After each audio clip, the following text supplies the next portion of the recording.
ओम श्री गुरुवे नमः।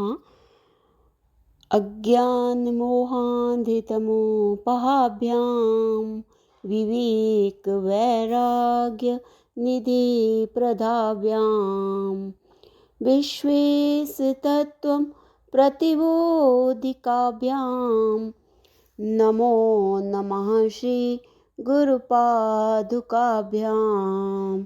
ओम शांति शांति शांति। ओम प्रणाम भगवान। मांडूक्य प्रवचन आलात शांति प्रकरण से स्वामी श्री अखंडानंद सरस्वती जी महाराज जी द्वारा भगवान और हमारा मंगलाचरण का निरूपण चल रहा है। और भगवान यहाँ पे स्वामी जी ने बताया कि भाई ये जो मांडूक्य प्रवचन के जो 4 प्रकरण हैं, इसमें जो चौथा प्रकरण है तो इसके बारे में स्वामी जी बता रहे हैं। और कल बात आई थी कि भाई जितने भी द्वंद्व हैं, जितने भी भय हैं, सब द्वैत में हैं। राग द्वेष ये सब द्वैत में हैं। और अब भगवान आगे स्वामी जी बता रहे हैं कि इस प्रसंग में आचार्य शंकर ने अवीत न्याय का उल्लेख किया है। बीत शब्द का अर्थ है अन्वय, जो विशिष्ट एवं स्पष्ट रूप से अनुगत हो। अवस्था त्रय में चेतन आत्मा की एकता, जागृत आदि विकल्पों का परस्पर विचार, भेद दृश्यों का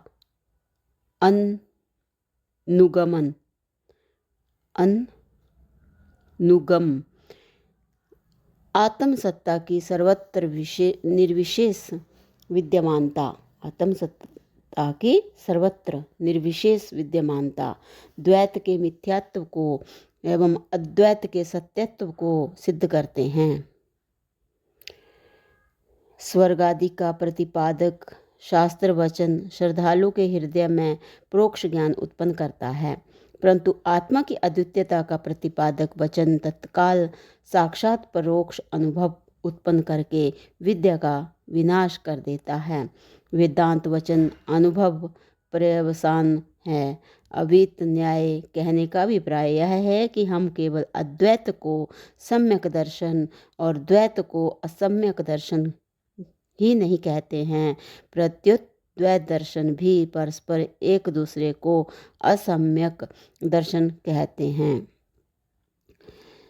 द्वैतवादी परस्पर एक मत नहीं हैं, वे परस्पर ही खंडित हो जाते हैं। उनके खंडन के लिए अद्वैत दर्शन को कोई प्रयत्न नहीं करना पड़ता। इसी का नाम अवीत न्याय है। विशेष यह है कि अन्य प्रकरणों के प्रारंभ में नमस्क्रिया रूप मंगलाचरण नहीं है। परंतु आलात शांति मंगल आचरण पूर्वक प्रारंभ किया जाता है। अपने आचार्य की पूजा इसलिए है कि दूसरे आचार्यों का खंडन करने से यह ना समझ लिया जाए कि अद्वैत मत में आचार्य पर श्रद्धा अपेक्षित नहीं है। यह प्रकरण केवल पर मत में दोष दिखाने के लिए ही नहीं है, परंतु अद्वैत मत का असाधारण वैशिष्ट्य प्रकट करने के लिए है। वह मंगलाचरण से ही स्पष्ट है। मंगल श्लोक में ज्ञान को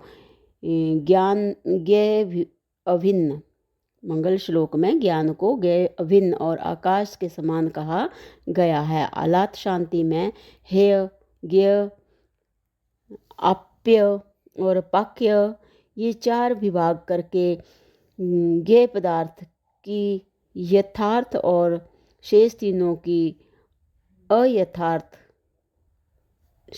को अयथार्थ कहा गया है। ज्ञेय है अस्ति नास्ति, अस्ति नास्ति, नास्ति नास्ति। इन 4 कोटियों से विनिर्मुक्त अत्यंत बाध्य परमार्थ तत्व, उससे अभिन्न ज्ञान ही उसका बोधक है। उससे अभिन्न ज्ञान ही उसका बोधक होता है। अतएव ज्ञान भी आकाश के समान अनंत है। अंतःकरण अविच्छिन्न ज्ञान अर्थात परमात्मा विषय अविच्छिन्न ज्ञान चेतन से एक होकर ही उसका बोध प्राप्त करता है। अतः ज्ञेय और ज्ञान दोनों ही अपरिच्छिन्न हैं। शरीर के भेद से भिन्न भिन्न प्रतीत होने वाले आत्मा धर्म शब्द से कहे गए हैं। लोक व्यवहार में धर्म और धर्मी का भेद होता है। लोक व्यवहार में धर्म और धर्मी का भेद होता है। विशेषिका आदि दर्शन धर्म विचार प्रधान हैं। साधर्म्य वैधर्म्य के ज्ञान से मोक्ष मानते हैं। सांख्यादि धर्म विचार प्रधान हैं। सांख्यादि जो है वो धर्म विचार प्रधान हैं, परंतु दोनों ही धर्माधर्मी को अनेक मानते हैं। बौद्ध मत में इनको प्रत्यय सम उत्पाद अर्थात परस्पर सापेक्ष मानते हैं।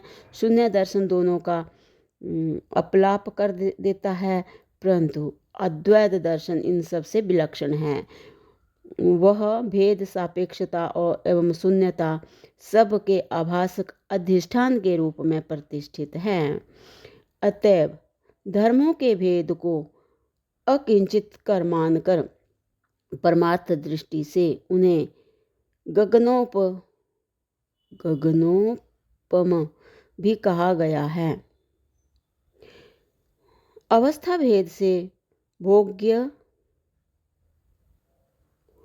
एवं भोक्तृत्व भेद प्रतीत होते हैं अवस्था भेद से, परंतु जो दोनों का प्रकाशक है वह भुंजान मतलब अर्थात भोग करता हुआ भी भोग्य के साथ लिप्त नहीं होता, अस्पर्श।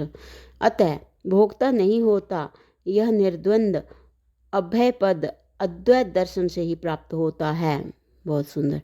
यह निर्द्वंद अभय पद अद्वैत दर्शन से ही प्राप्त होता है। इसमें व्याधि आदि समाधि उपाधि का कोई भेद विभेद नहीं है। विरोध अनुरोध एवं निरोध भी नहीं है। यह अविवाद एवं अविरुद्ध है। अब मंगल श्लोक के अभिप्राय पर विचार कीजिए कि गौड़पादाचार्य जी की प्रतिपादन शैली निराली है। वे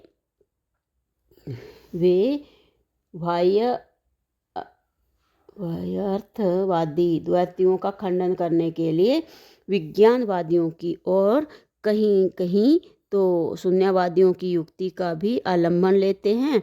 परमत का खंडन करने के लिए परमत का प्रयोग करने में ना वे हिचकिचाते हैं ना चूकते हैं, तथापि इससे इस निष्कर्ष पर पहुंचना असंगत होगा कि केवल तर्क युक्ति के द्वारा अद्वैत सिद्धांत का बोध हो सकता है।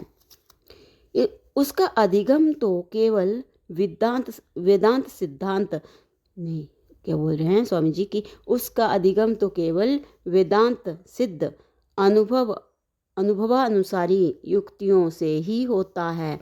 यह विलक्षणता मंगल श्लोक में भी वर्तमान है। इसमें ऐसे शब्दों का विन्यास है जिनका प्रयोग वेदांती और बौद्ध दोनों ही करते हैं। उदाहरण के लिए बता रहे हैं भगवान कि ज्ञान आकाश के समान है, यह विषय दीजिए।